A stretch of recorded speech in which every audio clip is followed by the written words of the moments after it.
आज जो सब्जेक्ट हम लोग पढ़ने जा रहे हैं वो कंपटीशन एग्जाम के लिए बहुत इंपॉर्टेंट है और एकेडमिक के लिए भी बहुत इंपॉर्टेंट है, जिसमें से हम लोग पहला चैप्टर आज पढ़ेंगे प्रतिशत। तो प्रतिशत यहाँ हमने बोर्ड पर लिख रखा है, कुछ सुविधाओं की कमी है, धीरे धीरे ये सब सुधरेंगे। तो प्रतिशत का मतलब होता है 100। 100 मतलब 1 और 2 जीरो, 2 जीरो, यही है 100 प्रतिशत। तो प्रतिशत यहां पर जो आपको आज मैं पढ़ाऊंगा वो है कि जो इंपॉर्टेंट होगा, जो रेलवे के लिए, एसएससी के लिए, बैंक के लिए इंपॉर्टेंट क्वेश्चंस होगा, उसी को ही हम यहां पर पढ़ेंगे। तो आइए शुरू करते हैं। भिन्न में बदलें, ये पहला क्वेश्चन। इस टाइप के क्वेश्चंस आपको पूछे जाते हैं और एक क्वेश्चन, एक टाइप का क्वेश्चन पूछा जाता है दर प्रतिशत में बदलें। आज हम लोग सिर्फ इंपॉर्टेंट क्वेश्चंस को ही पढ़ेंगे जो आपके प्रतियोगिता परीक्षाओं में बहुत ज्यादा पूछे जाते हैं। तो भिन्न में बदलें आपको प्रतिशत में दिया रहेगा, तो इसको कैसे बनाना है? 25 बटा, प्रतिशत है इसलिए बटा 100, और 25 से कम 25, 25 चौके 100, यानी 1/4 आपका भिन्न हो गया। भिन्न मतलब होता है इसमें अंश और हर का होना, इसी को कहते हैं हम लोग भिन्न। अब सेकंड क्वेश्चन अगर हम करेंगे, सेकंड पर्सन सेम उसी तरीके से 60% यानी 60/100 काट देंगे हम लोग। 0 0 काट सकते हैं या 10 के पहाड़ा से भी काट सकते थे। 2 तिया 6, 2 5 10 यानी 3/5, ये भी अंश और हर के स्थिति में आ गया। तो ये आपका होमवर्क रहेगा। और अगला जो है ये 37.1/2, इसको पहले क्या करना है? पूर्णांक को तोड़ लेना है। तोड़ने का नियम क्या है? तोड़ने का नियम है कि इन दोनों को गुना करना है और ऊपर वाले के साथ ऐड कर देना है, गुना करके ऐड कर देना है, बटा 2। फिर प्रतिशत में बदलेंगे तो नीचे बटा 100 होगा।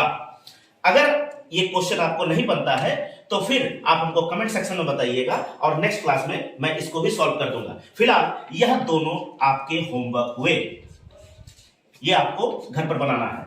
अगला दर प्रतिशत बदलना है, तो दर प्रतिशत के लिए आपको 100 चाहिए, यहां पर 100 आपको दिख नहीं रहा है। तब 100 के लिए आपको क्या करना है कि 3/4 गुने 100 करना है, तब यह दर प्रतिशत में बदलेगा।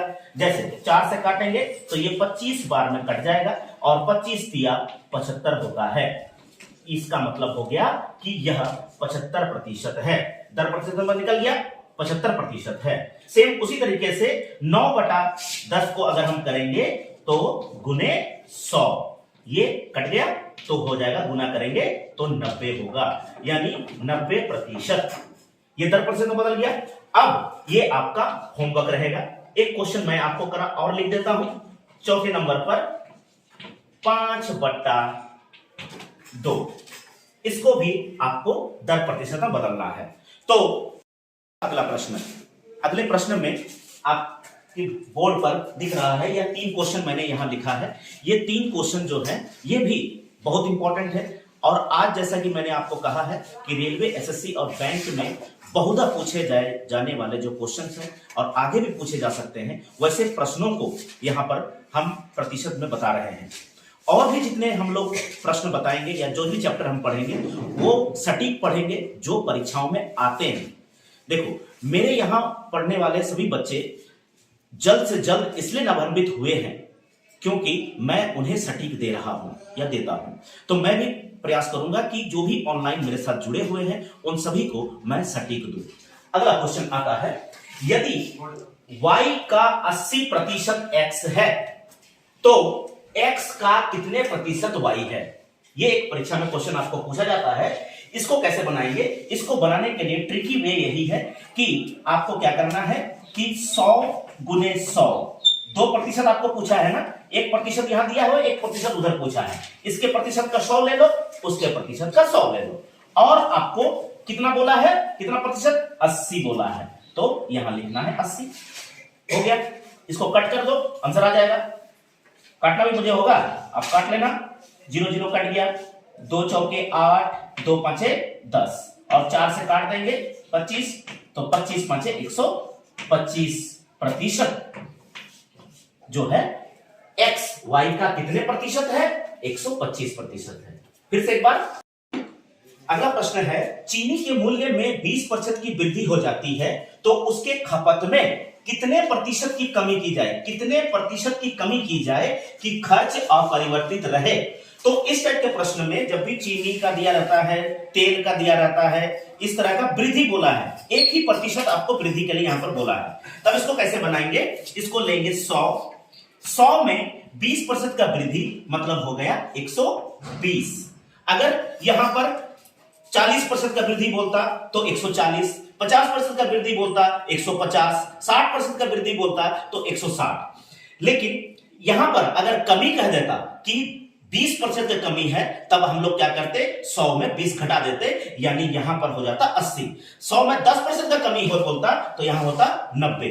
लेकिन इस प्रश्न में आपको 20% का वृद्धि दिया गया है, इसलिए यहां पर कैसे बनाएंगे, 100 में 20% का वृद्धि 120 हो गया।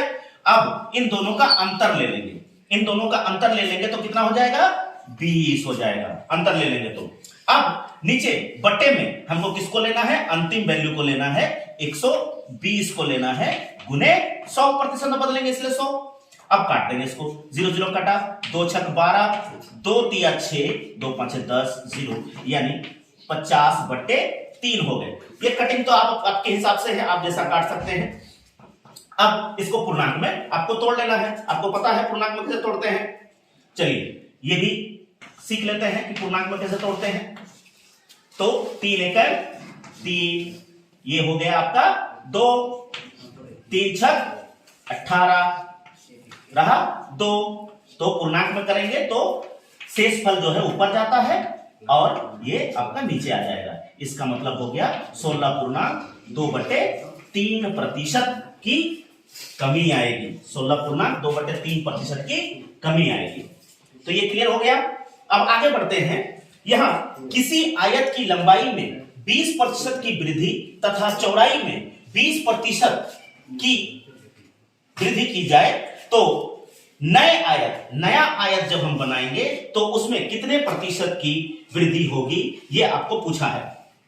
तो ये सिंपल बनाएंगे। इसको बनाने के लिए सबसे पहले हम लोग क्या करेंगे कि मान लो लंबाई को 100 मान लिए, तो 100 में लंबाई में कितना वृद्धि बोला है, 20%, यानी 120। अब ये हो गया लंबाई। अब चौड़ाई में कितने प्रतिशत का वृद्धि बोला है, मान लो पहले था 100, अभी नया वाला, क्योंकि नया आयत का ही पूछा है, तो नए आयत में कितने प्रतिशत की वृद्धि हो रही है, 20% की। तो यहां भी हम लोग क्या ले लेंगे, 120 ले लेंगे। तो इन दोनों को हम मल्टीप्लाई करेंगे, क्योंकि क्षेत्रफल जब हम निकालते हैं तो क्षेत्रफल के लिए नए आयत के क्षेत्रफल में, क्वेश्चन में थोड़ा सा गलती हो गया, यहां नए आयत के क्षेत्रफल में तो यहां क्षेत्रफल के लिए हम लोग क्या करेंगे, लंबाई गुना चौड़ाई होता है तो गुने कर देंगे तो 4 0 आ जाएगा, और इनको गुना करेंगे तो 12 12 होता है 144 और 2 0। अब हम लोग क्या करेंगे, इसको प्रतिशत में निकालना बहुत आसान है, यहां पर पूछेगा तो हम लोग क्या करेंगे, पहले पीछे के 2 0 को हम हटा देंगे, हटा दिए। अब यहां बचा 100, यहां बचा 144, है ना, तो इसका अंतर ले लेंगे, वही हमारा उत्तर हो जाएगा, यानी 100 हो गया और ये 144 हो गया। तो इन दोनों का अंतर कितना हो गया, 44, यानी कितने प्रतिशत की वृद्धि हो गई, 44% की वृद्धि हो जाएगी।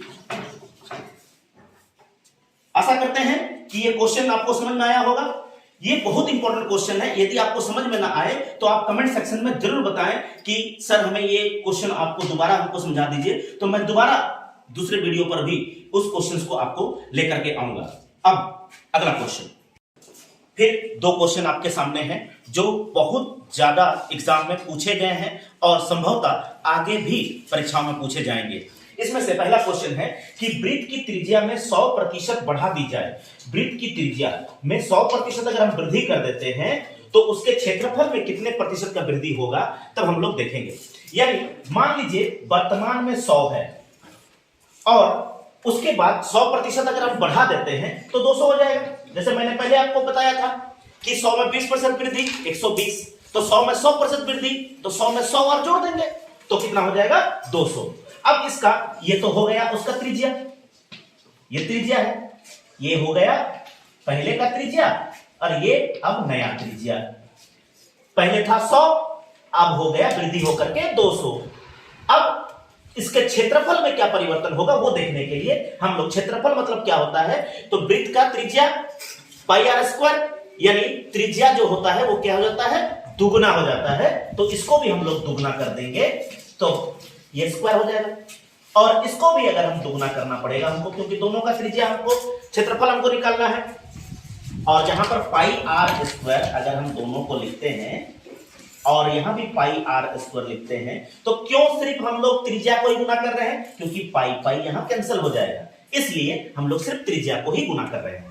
तब हम लोग 100 को दुगुना करेंगे तो कितना हो जाएगा, कितना होगा 100 और 2 जीरो यानी 10,000, और 200 को हम दुगुना करेंगे तो कितना हो जाएगा, 2 दूनी 4 और 1 2 3 4 जीरो डबल हो जाएगा।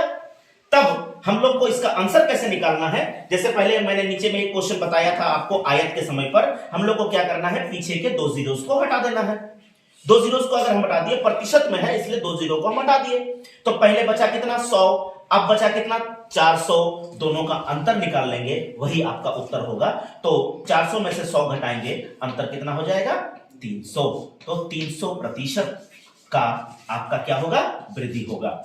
अगर आपको समझ में नहीं आ रहा है या समझ में नहीं आए या मेरी वॉइस जो है वो फास्ट हो जाए तो कृपा करके आप कमेंट सेक्शन में बताइएगा, और मैं उसे और थोड़ा स्लो और या फिर नेक्स्ट क्लास में भी इन प्रश्नों को लेकर के मैं आपको बताऊंगा। अगला प्रश्न है, एक चुनाव में, यह बहुत इंपॉर्टेंट क्वेश्चन है, एक चुनाव में 2 उम्मीदवारों में से एक ने कुल मतों में से 30% मत प्राप्त किए, किंतु वह 210 मतों से हार गया। यानी ये जो 30% आदमी लाया है वो क्या हो गया है, वो फेल हो गया है, यानी हार गया है ना। तो हमको बताना है कि कितने प्रतिशत मत पड़े। तो देखो, जो हारा है वो कितना प्रतिशत पाया है, 30%। इसका मतलब है कि जो जीता होगा वो 100%, मतलब क्या 100, यानी 100 में वो 30%, यानी 30 नंबर लाया है, तो ये कितना लाएगा 70, तब जाकर 70 और 30 100। अब हम लोग को क्या करना है कि ये जो 210 मत आपको दिया गया है, ये 210 मत क्या है, इसके हार और जीत का ही फैसला है। हार और जीत का मतलब होता है कि उनके मतों का अंतर, यानी जो व्यक्ति हार गया है या जो व्यक्ति जीत गया है, उन दोनों के अंतर में कितने वोट का, कितने मत का फर्क था, 210 मतों का। तो हम लोग क्या करेंगे, इसमें इसका अंतर को ले लेंगे, तो इसका अंतर कितना हो जाएगा 40%। अब 40% ये इसका अंतर हो गया, और इसका अंतर हमको दिया गया है 210 मतों का अंतर है। इसका मतलब अगर हम ट्रिकी वे में इसको देखेंगे तो 40% मतलब कितना दिया गया है, 210 मत, है ना। ये प्रतिशत है इसलिए प्रतिशत को नीचे रखेंगे, तो कुल हमको निकालना है। जब प्रतिशत की बात हो रही है तब कुल कितने हो सकते हैं, 100 ही होंगे। कुल है 100, तो 100 मतलब कितना आपको प्राप्त होगा वो आपको करना है। तो काट देंगे इसको, ये कट गया, और 4 से इसको काट देंगे तो ये हो जाएगा 25 बार में, और 25 को हम लोग 21 से गुना करेंगे तो 525, ये आपका उत्तर हो गया, यानी कुल 525 मत प्राप्त हुए। अब इसमें मैंने जो ये आपको लाइनिंग मेथड बताया है, इसको आपको थोड़ा सा ध्यान रखना है कि हमेशा ये ऊपर ऊपर डिवाइड होता है, ऊपर ऊपर में ये ऊपर ऊपर रहेगा तो डिवाइड होगा। ऐसे क्रॉस में कभी डिवाइड नहीं होता है, क्रॉस में हमेशा मल्टीप्लाई होता है, क्रॉस में हमेशा, इधर क्रॉस में हमेशा मल्टीप्लाई होगा। आगे भी जो प्रश्न हम बताएंगे हो सकता है उसमें ट्रिकी वे हो, या हो सकता है अगर आपको ट्रिक में समझ में नहीं आए तो उसको एक एक नियम से हम बताने का प्रयास करेंगे।